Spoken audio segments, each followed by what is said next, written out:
भजन के बारे में। आज मेरा भगवान कन्हैया की इतनी दीवानी है और उन्होंने कन्हैया के चक्कर में राणा को छोड़ दिया, अपने महल को छोड़ दिया और कह रही हैं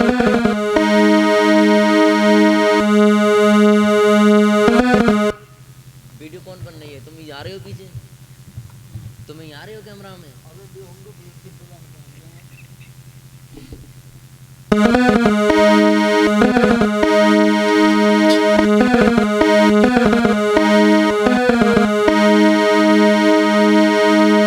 चलते हैं ये प्रभु के भजन के बारे में, उसके बाद में देखेंगे कुछ भजन और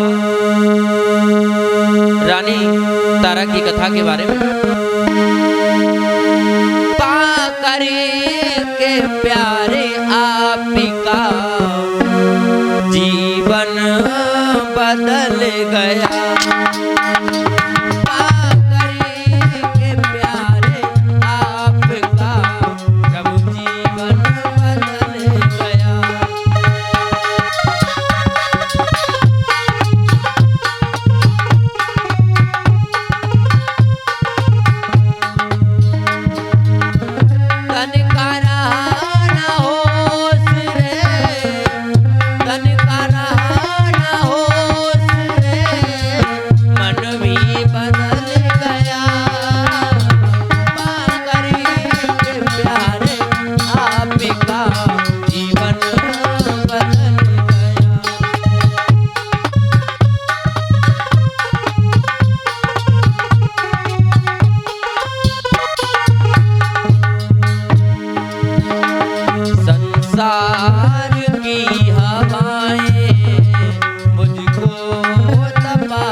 धनवान